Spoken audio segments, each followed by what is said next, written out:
Салам радиосунда жаңылыктар.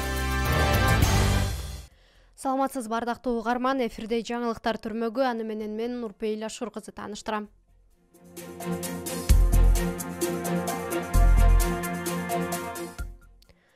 Акыркы күндөрү социалдык тармактарда мектепке күчүк алып келген окуучунун видеосу тараганы маалым. Ал видеодо мугалимдер окуучуну урушуп, директорго чейин алып барганы тартылган. Окуя 13 февралда Кадамжай шаарындагы Айтматов атындагы орто мектепте болгон.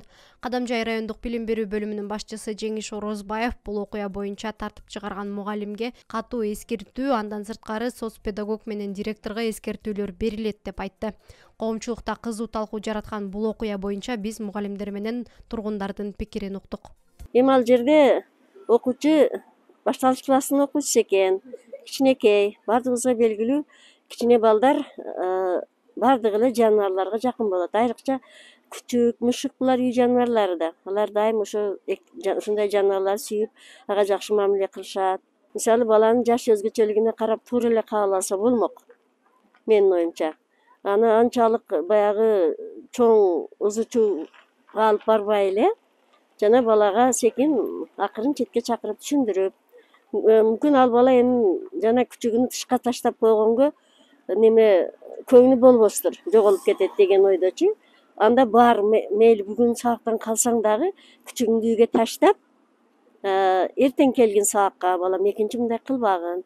Күчүк бул үйдө болот сен менен, мектепте эмес. Мектепке окуучулар сабак окуганы келет, күчүк менен ойногон эмес деген түшүнүктү эле берсе, мындай эч кандай жанагыдай ызычуудун чыгышы болбой калат эле да менин оюмча. Эми бир сабак үзгүлтүккө учураса учурар эле, бирок баланы да шагын сындырбай, балдарга да тарбия бериш үчүн ошо күчүк менен таанышмакмын, сурамакмын, кандай шартта карайсың, каерден алдың, аты ким деп, анан балдардын баары менен тааныштырып, анан ошол сабакты үй жаныбарларына кандай мамиле кылыш керек, алардыга кандай жоопкерчилиги кандай, алардын ден соолугуна кантип кам көрүш керек. Анан эмне үчүн мектепке итти алып келсе болбойт, ошонун безопасность жактарын түшүндүрүп бермекмин. Тиштеп алышы мүмкүн, бирөө тээп коюшу мүмкүн дегендейдичи. Ошондо ошол сабактан кеткен балдар ит менен кандай мамиле кылыш керек экенин билип кетмек. Ал бала дагы мектепке алып келген итине ошондой көңүл бурулганын аябай көңүлү куунак кетмек. И балага обязательно ошо балага айтыш керек эле. Это очень хорошо, что сен так любишь животных, заботишься о них. Бирок общепринятый правилалар бар, муну эме кыл.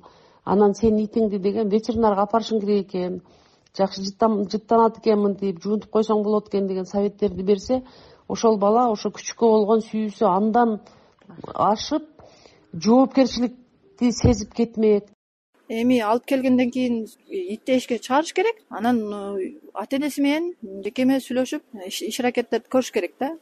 Проходной двор эмес да мектеп дагычы. До того ошо жаныбарларды алып келгенге чейин келечекте баланын мыкты инсан болуп чыгышына ата-эненин ролу чоң да. Азыркы мезгилде көпчүлүк ата-энелер мугалимге эле оодарып койгон да. Хотя ол мугалимдин милдети болбосо дагы, кээ бир ата-энелер баланы үйдөн кетип атканда иши жок да. Ал кандай кетип атат, кандай кийинип кетип атат, кандай форма барбы жокпу, курсагы ачпы токпу, эч кандай иши жок да. Эртең менен эле ошо лишбы тургузуп, нарактан бирак кийинтип, дарбазадан чыгарып койсо болду да.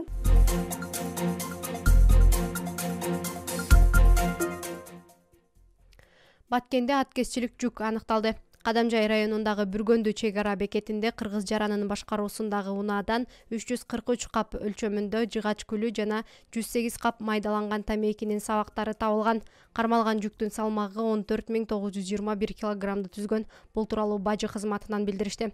Кармалган товардын орточо баасы 253.800 сомду түздү. Аталган факт бажылык териштирүү секторунда каралууда.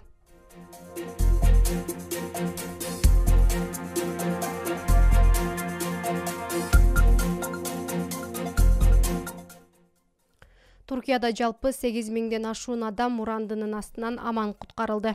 Туркиядагы жер титирөөдө жаракат алган 81 миңден ашуун жаран ооруканадан чыгарылды. Ал эми издөө куткаруу топтору тарабынан урандылардын астында аман куткарылгандардын саны 8 миңден ашты. Бул тууралуу Туркиянын президенти Реджеп Тайып Эрдоган билдиргенин түрк маалымат каражаттары маалымдады. Белгилей кетсек, бүгүн Туркиянын 10 шаарын камтыган күчү 7,8 балга жеткен жер титирөөнүн катталганына 11 күндүн жүзү болду. Анадолу агенттиги зилзаладан курман болгондордун саны 35 миңден ашканын жазды. Ал арада Кыргызстандын каржы министрлиги Туркияга жардам атайын депозиттик кесебине 15 февралга карата 17 миллиондон ашуун каражат топтолгонун билдирди. Мындан сырткары Кыргызстан Туркиянын кырсык болгон аймактарына 143 куткаруучусун жөнөткөн.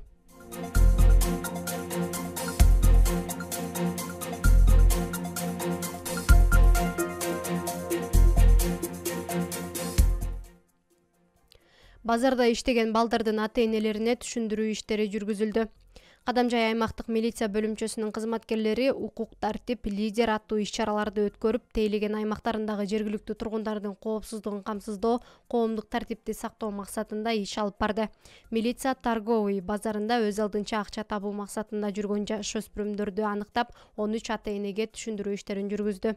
Ал эми укук бузган 4 жаранга айып пулдар салынды. Бул тууралуу облустук милициядан кабарлашты.